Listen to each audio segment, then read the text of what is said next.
로마가 지중해 지역과 소아시아 지역을 지배했던 때에 그 당시에 그리스도인들이 참 어려운 환난에 직면을 하였습니다. 가는 곳마다 이제 그 환난과 박해를 피해서 유대인들 또 그리스도인들이 그 핍박을 통해서 흩어져 갔고, 당시에 또 사방에는 유대인, 디아스포라 유대인들이 박혀 있었고, 그런 시대 안에서 일어난 일이에요. 각 가는 곳마다 유대인들의 회당을 짓고 거기에서 신앙생활을 했던 그런 흔적이 있고, 또한 그 원주민들과 로마 정부의 사신을 받은 사신들이 그곳에 있었고, 그래서 아무튼 세 민족이 함께 뒤엉켜 사는 그런 시대라고 할 수가 있는데, 특별히 로마라는 나라는 결속력을 강화하기 위해서 그가 지배했던 곳마다 황제 신상을 세웠습니다. 그래서 그 황제 숭배를 강요를 했지요. 그런 가운데 특별히 그 유대인이라고 하는 사람들은 기독교인들을 노골적으로 핍박을 했습니다. 그래서 로마 정부에 고발했죠. 저 그리스도인은 황제 신에게 숭배하지 않는다. 이런 고발장을 남발을 했고, 그런 가운데 그리스도인들은 끌려가서 어려운 일을 당하기도 하고, 또 그 황제 숭배를 하지 않는다는 이유를 통하여서 모든 기득권을 다 박탈당하는 그런 시대였습니다. 가장 두드러진 예가 직업을 가질 수가 없었습니다. 직업을 가지지 못한다는 것은 곧 자기의 생명줄과 연결되는 문제죠. 수입원이 없으니까 먹을 뭐가 있겠습니까? 그러니까 극심한 그런 혼란 가운데 우리 기독교인들이 처해 있었다. 뿐만 아니라 이제 먹는 것도 그렇고 그 사회에서 아무튼 어떤 가치를 공유할 수 있는 모든 일이 차단됐고, 그래서 외톨박이가 되었고, 그런 여러 가지의 고통들이 있었다는 것에 대해서 본문이 먼저 말씀을 하고 있습니다. 환난은 두 종류가 있습니다. 예수님을 믿는 사람이나 예수님을 믿지 않는 사람들이나 동일하게 받는 환난이 있어요. 그 환난은 자연재해, 전쟁, 질병, 또 예기치 않은 사고, 가족의 죽음 등 이런 유의 것들은 우리가 특별히 예수를 믿는다고 해서 이 환난에서 벗어날 수가 있느냐? 그렇지 않죠. 예수를 믿는 사람이나 믿지 않는 사람이나 동일한 그런 고난을 당할 수가 있죠. 요즘 우리나라가 지금 폭우가 심각해가지고 많은 피해를 보고 있어요. 근데 그 가운데는 많은 예수 믿는 사람들도 포함되어 있습니다. 그래서 이것은 무슨 얘기냐면은 예수를 믿는다거나 믿지 않는 사람이 동일하게 받는 환난이 있다는 말씀을 하는 것이고, 그런데 특별히 그리스도인들만 당하는 환난이 있습니다. 그리스도인들 하면은 이제 다 일반적으로 교회에 다니는 분들을 말하는 게 아니고 주님만 사랑하는 사람들이죠. 주님만 사랑하는 사람들은 세상에서 많은 환난을 당할 수가 있다, 이런 말이죠. 그러니까 자기의 믿음을 지키기 위해서, 경건한 삶을 살기 위해서는 세상과 타협하지 않는 그 어떤 가치를 가지고 있다는 그런 말씀이죠. 서문학 교회에는 아무튼 이런 시대적인 환난 앞에서 타협하지 않고 끝까지 믿음을 지키고 주님을 사랑하는 마음을 배반하지 않았던 교회라고 할 수가 있습니다. 그래서 주님이 특별히 칭찬하는 교회였다. 과거에 우리나라도 일본이라는 나라에 36년 동안 착취당했던 때가 있었습니다. 그 당시에 많은 그리스도인들이 어려운 일을 당했죠. 이유는 한 가지였어요. 일본도 여러분 황제를 신으로 모시는 그런 나라 아닙니까? 그래서 우리나라에 황제 신상을 곳곳에 세워놓고 신사참배를 강요를 했죠. 그런데 그리스도인들은 신사참배하지 않았습니다. 우리는 신은 한 분뿐이 안 계시다. 그 유일신을 가지고 있어요. 세상의 신은 다 가짜다, 거짓이다. 그래서 하나님만 섬기는 사람들이다, 이런 고백을 하지 않습니까? 그래서 그리스도인들이 황제 신상 앞에 일본 천황 신사 참배를 하지 않았다는 것이죠.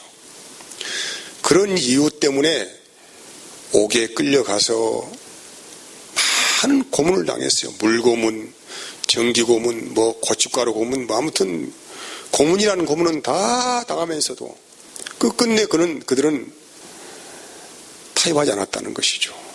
이것도 안 되니까 자기 부인을 데리고 와서 그 사람이 보는 앞에서 겁탈을 합니다. 얼마나 참 참혹한 일입니까? 그래도 끝까지 고개를 숙이지 않았어요. 이거예요. 단 하나예요. 신상 앞에 고개 한번 끄떡하면 돼. 이렇게 한 번만 이렇게 하면 완전히 자유음이 되는 거예요. 근데 고개를 이렇게 끄떡하지 않는다고, 그 신사 참배하지 않는다고, 이렇게 들고 있다고, 이런 이유 때문에 엄청난 고통을 당하고 고문당하고 매일 매맞고 끌려다니고 옥살이하고 하도 안 되니까 사람들을 차 태워서 차가 지나가는 동안에 일본 신상이 보이면 거기 고개 한번 끄떡해라. 그러면 살려주겠다. 이렇게 해도 많은 그리스도인들이 그 길을 포기했다. 타협하지 않았다. 생각해 보십시오.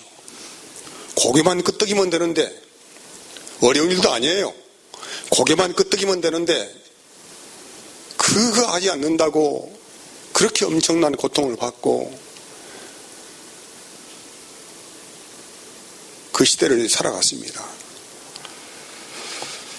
그래서 여러분, 그리스도인들이라고 칭하는 사람들은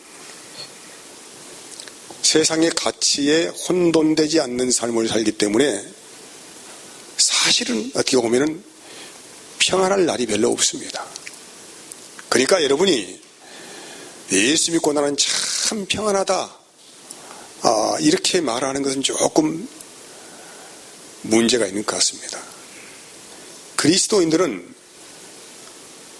세상에서 평안하게 살 수 있는 그런 존재들이 아니에요.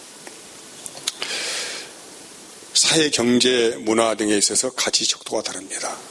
또는 삶의 근본과 목적이 다릅니다. 또는 선과 악의 구별이 다릅니다.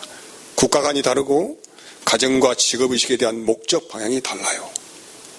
어느 것 하나 세상 사람들과 같이 공유할 수 있는 것이 별로 많지가 않아요. 그러니까 따돌림 당하죠. 그토록 친하게 지냈던 친구도 예수 믿는다는 이유로 발을 딱 끊습니다. 저도 그리스도인이라는 이유로 제가 34살에 처음 신앙생활 시작했는데 옛날에 사귀었던 그 친구들 한 사람도 만나는 사람이 없어요. 아니, 나는 그렇게 말하지 않는데 그들이 발을 끊어버리고 함께 하지 않죠. 왜냐하면 우리는 삶의 가치의 척도가 다르기 때문에 서로가 말이 통하지 않습니다. 별로 교감이 되지 않아요. 같이 술을 마실 수 있습니까? 뭘 속닥거릴 수가 있습니까? 뭘 어떻게 할 수가 있습니까? 그게 안 되는 것이요. 그런 교제가 안 되는 것이지요. 따라서 우리 그리스도인들은 세상에서 얼마든지 조금만 눈 감으면은 성공할 수 있는 길도 많아요, 사실은요. 조금만 고개 돌리면은 그냥 대충 타협하고 할 수 있는 것도 많아요. 그런데 우리는 그리스도인이기 때문에 그런 가치를 같이 공유할 수 없다는 것이죠. 베드로전서 2장 19절에서 20절 보면은 부당하게 고난을 받아도 하나님을 생각함으로 슬픔을 참으면 아름다우나 죄가 있어 매를 맞고 참으면 무슨 칭찬이 있으리요. 그러나 선을 행함으로 고난을 받고 참으면 이는 하나님 앞에 아름답다는 거예요. 부당한 고난 우리는 당연히 받는 걸로 생각하는 것이죠. 갈라디아서 6장 7절에서 8절. 스스로 속이지 말라. 하나님은 업신여김을 받지 아니하시나니 사람이 무엇으로 심든지 그대로 거두리라. 자기 육체를 위하여 심는 자는 육체로부터 썩어질 것을 거두고 성령을 위하여 심는 자는 성령으로부터 영생을 거두리라. 육체를 위하여 심는 자가 있고 성령을 위하여 심는 자가 있다. 그리스도인들은 세상 사람들이 욕하면은 그냥 그 욕을 받아들여야 합니다. 같이 싸우는 게 아니에요. 빈정되면 그 빈정되는 것에 대해서 당연하다고 생각하는 것이죠. 같이 맞싸우는 게 아니죠. 왜? 우리는 가치의식이 달라요. 삶의 구조가 다릅니다. 뇌의 구조가 다릅니다. 그러니까 그렇게 살 수 없다는 거예요. 그래서 그리스도인들을 세상의 죽은 자로 주님께서 인정하시기 때문에 너희들은 너희의 뜻대로 살지 말고 하나님의 뜻대로 살아야 한다는 당위성을 우리에게 요구하는 것입니다. 당위성, 당연히 그렇게 살아야 한다. 당연하다, 그것은. 때문에 여러분, 성경은 말해요. 너는 네가 사는 네 마음에 사는 것이 아니다라는 것을 말해요. 갈라디아서 2장 20절이요. 네 안에는, 네 마음 안에는 그리스도가 사신다. 이렇게 성경이 증거를 하고 있어요. 그래서 우리가 진짜 그리스도인인지 가짜 그리스도인지 아는 척도가 뭐냐면은 세상에서 환난을 받아보면은 억울한 일을 당해보면은 그때 비로소 너는 진짜 그리스도인인가 네가 가짜 그리스도인인가 이것을 분별할 수 있는 시간을 주님께서 허락하시는 것입니다. 평상시에는 모르잖아요. 다 감춰져 있잖아요. 근데 어려운 환난 앞에 직면해 볼 때 그 사람의 진정한 고백이 나오는 거 아니겠습니까?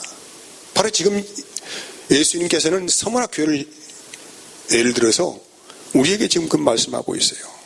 근데 대한민국은 이상한 복음이 들어와가지고 아무튼 대한민국에서 신앙생활 하시는 분들 많은 분들이 이상한 복음을 받아가지고는 성경과 다른 길을 가고 있으면서 마치 그것이 하나님이 주신 복을 받았다고 생각하시는 분들이 적은 수가 있는 것이 아니고 많다는 거예요. 그래서 여러분 예수 믿고 무슨 일이 잘 풀렸다. 하는 일이 잘 된다. 뭐 이런 간증들이 많습니다. 이런 간증들이 많은 교회는 사람들이 잘 모여들어요. 전도하지 않아도 많이 모여듭니다. 이런 간증들을 하지 않는 교회는 사람들이 거들떠보지도 않죠. 그러니까 이 이상한 복음이 복음으로 위장해서 거짓 복음이 들어와서 교회를 어지럽게 하는 것입니다. 그래서 오늘 본문에 그런 얘기예요. 여러분 예수님께서 십자가에 왜 죽으셨습니까? 딱 한 가지예요. 유대인들이 바라고 소망하는 그런 것을 하나님께 주지 않는다는 것이죠. 그래서 예수님은 그런 메시아가 아니라는 거예요. 자기들이 원하고 바라는 걸 줘야 되는데 예수님은 그런 것을 주지 않았다는 것이죠. 그래서 주님을 십자가에 모습한 거 아니겠습니까? 그래서 여기에는 이들에 대해서 주님께서 말씀하신 이들은 사탄의 회다. 다시 말한다면 사탄의 영을 받은 자칭 유대인들이라 하는 자들이 있다는 거예요. 자칭 유대인들. 이런 자들을 통하여서 환난의 바람이 불어왔습니다. 그래서 그들의 생활은 매우 궁핍했어요. 삶이 너무 어려웠어요. 과거 우리나라의 그 보릿고개 넘어가는 것처럼 하루 밥 3끼 먹는 것이 너무 어렵고 힘들고 고단했다는 것이죠. 왜냐하면 직업을 가질 수가 없으니까. 돈벌이를 해야 되는데 예수 믿는다는 이유 때문에 직업을 가질 수가 없어요. 너무 고단했다 이 말이죠. 그런데 주님께서 위로하여 말씀하시는 거예요.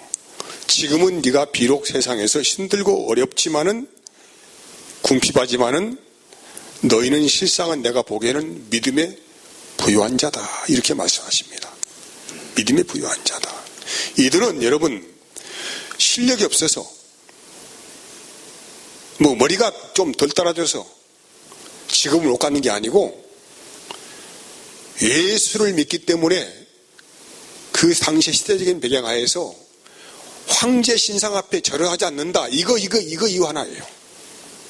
절만 하면 돼 가서 그냥 고기 한번 깠다 가면 되는 것입니다. 근데 이거 하지 않는다는 이유 때문에 생계가 막연했다 이 말이죠. 생계가. 여러분 우리가 오늘날도 마찬가지죠. 눈만 딱 한번 감으면은 쉽게 돈 벌 수 있는 길이 많아요 사실은요. 그렇지 않겠습니까? 눈만 한번 딱 감으면 돼요. 신앙이 됐습니까? 먹고 살아야지. 근데 부당한 일을 하면서 세상과 타협하면은 그것은 이제 가짜라 이 말이죠. 야고보서 2장 5절 보면은 내 사랑하는 형제들아 들을지어다 하나님이 세상에서 가난한 자를 택하사 믿음에 부유하게 하시고 또 자기를 사랑하는 자들에게 약속하신 나라를 상속받게 하지 아니하셨느냐라는 거예요. 세상에 대해서 가난한 자들이죠. 이들은 세상과 타협하지 않습니다. 이들에게 약속한 나라는 하나님의 나라입니다. 세상에 잠깐 살아갈 때에 어렵고 힘들고 고통스러움은 있겠지만은 너희가 받을 상은 그의 나라다 이 말이죠. 근데 오늘날 우리가 살아가는 세상에도 마찬가지죠. 조금만 어려운 일을 당하면 당장 마음에 힘이 들죠. 하나님이 살아계신가? 내가 교회 출석 잘했는데 웬만하면 예배 참석 빠지지 않고 출석 잘했는데 주님이 원하시면 봉사도 했는데 내가 왜 이런 일을 당해야 하는가 하는 그런 물음표가 수도 없이 내 마음에 떠오를 때 언뜻 생각나는 말씀이었어요. 예수님께서 나의 모든 저주를 담당하시고 십자가에 죽으셨기 때문에 내가 예수 믿으면 복을 받고 잘 산다. 이렇게 생각하는 거 아닙니까? 아니, 우리의 모든 저주를 담당했다고 하니까 그 저주 안에는 뭐가 들어있습니까? 경제적인 모든 이득을 회복시키는 은혜를 주시는 것도 복에 포함되지 않습니까? 그래서 살아계신 주님께서 모든 저주를 담당하셨는데 왜 내가 이렇게 어려운 일을 당해야 되는가에 대해서 물음표를 찍죠. 이런 우리들의 속마음을 누가 잘 알고 있습니까? 주님도 알고 있지만은 마귀가 더 잘 알고 있어요. 마귀가. 그래서 거짓 복음을 유행시킵니다. 갈고리에 딱 깨가지고 거짓 복음을 들려주고 입에 넣어주면은 하나님을 믿으면은 하는 일이 잘 된다. 남들은 다 죽는다고 하더라도 나는 예수 믿기 때문에 산다. 남들이 이렇게 엄청난 폭우 가운데 피해를 입어도 나는 특별하게 예수 믿기 때문에 나는 피해를 받지 않는다. 이런 이상한 자기 신념을 가지고 있다 이 말이죠. 성경에서 말하는 고난은 이런 고난을 말하는 게 아니에요.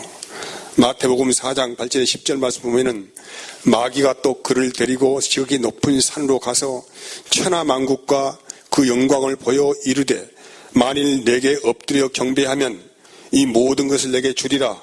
이에 예수께서 말씀하시되 사탄아 물러가라. 기록되었으되 주 너의 하나님께 경배하고 다만 그를 섬기리라 하셨느니라. 마귀가 예수님을 지극히 높은 산으로 영적으로 끌어올립니다.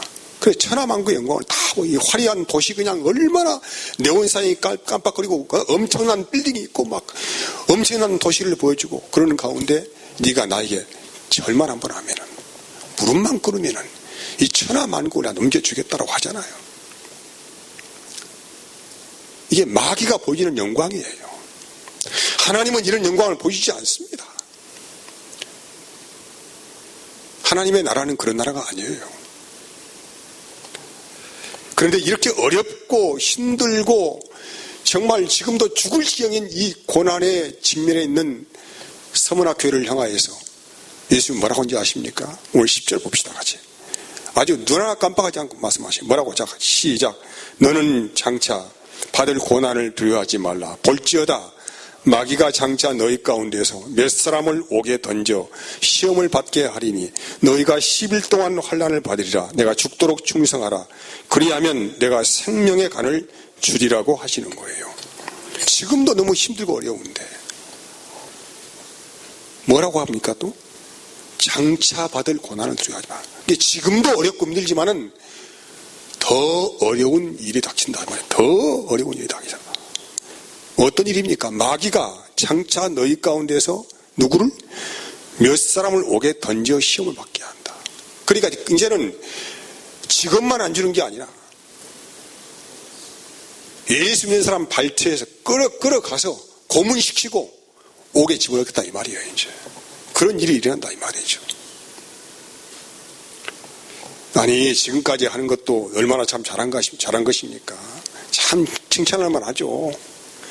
근데 여기에 상을 줘야 되는데 앞으로 더 힘들고 어려운 일이 닥친다 이 말이야. 더 고난스러운 일이 닥친다. 이제는 정적인 궁핍도 궁핍이지만 이제는 너희 가운데 끌려가서 옥에 갇혀서 고통받는 일이 생긴다. 이런 말을 하는 거예요.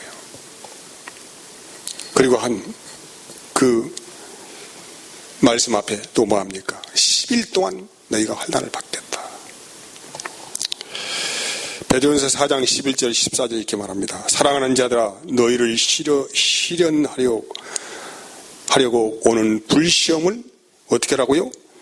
이상한 일 당한 것 같이 이상히 여기지 말고 오직 너희가 그리스도의 고난에 참여하는 것으로 즐거워해라.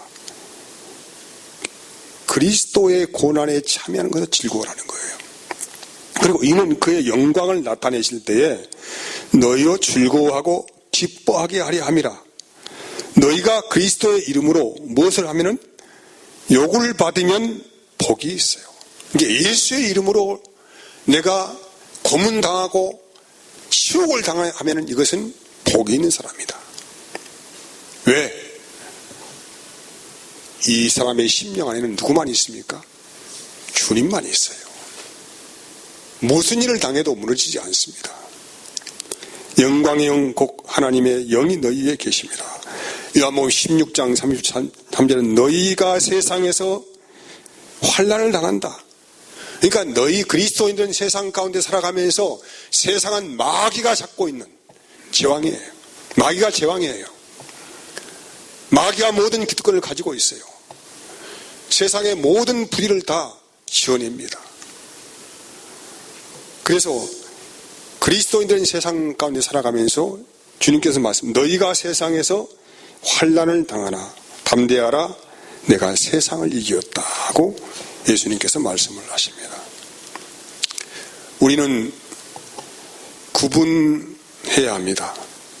환난도 두 가지가 있다는 거예요. 죄를 지어서 당하는 환난이 있어요. 그리스도인이 당하는 환난이 있어요.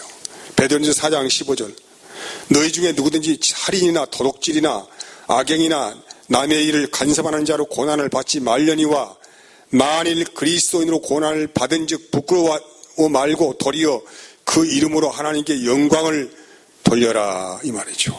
그러니까 너희 중에 누구든지 살인하고 도둑질하고 악한 일하고 남의 일에 간섭하고 이런 자로 고난을 받는 것은 이것은 악한 일이다 이 말이에요. 이런 고난을 받으면서 그리스도인이 고난 받는다고 이야기하지 말라. 이건 부끄러운 일이다. 그건 창피하지 않느냐 이것은.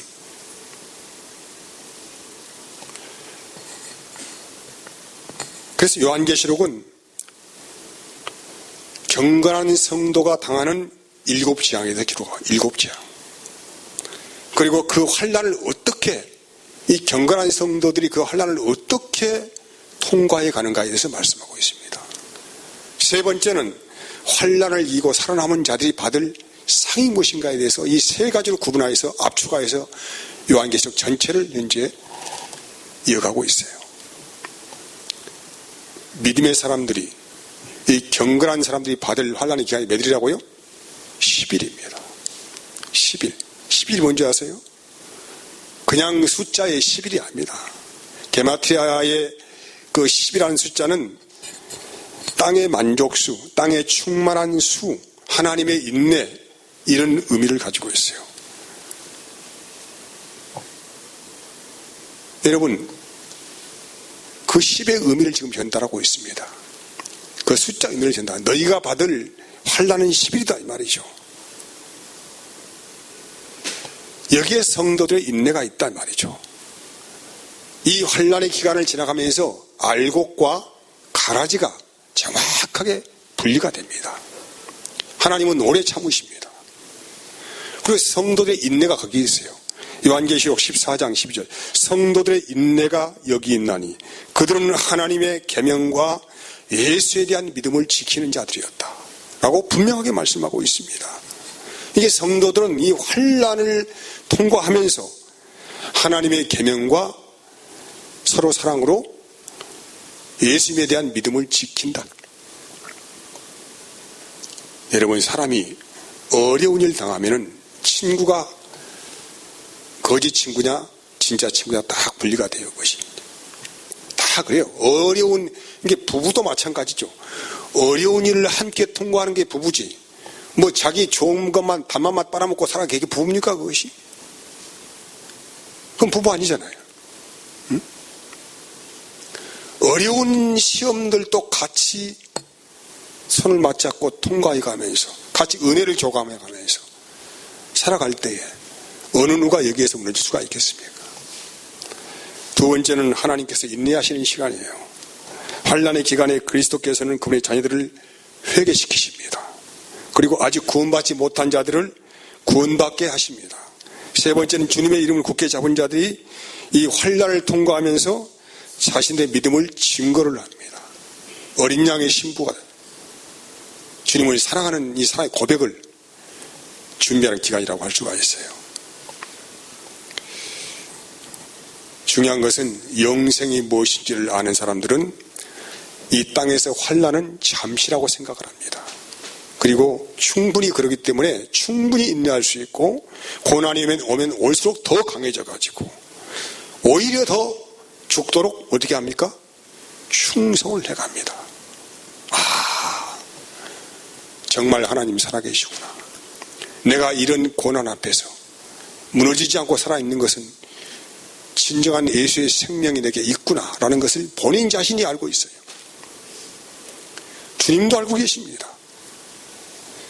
그래서 이런 자들에게 약속이 생명의 면류관이에요. 생명의 면류관.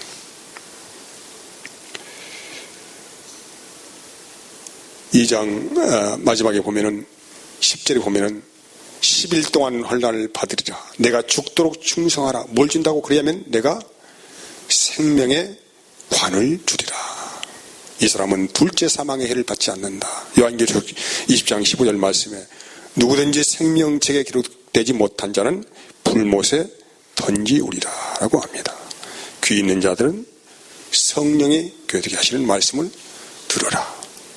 저는 이 말씀들이 여러분의 심령 안에 잘 들려지는 은혜가 있기를 진심으로 바라고 원합니다. 기도하겠습니다. 하나님 아버지,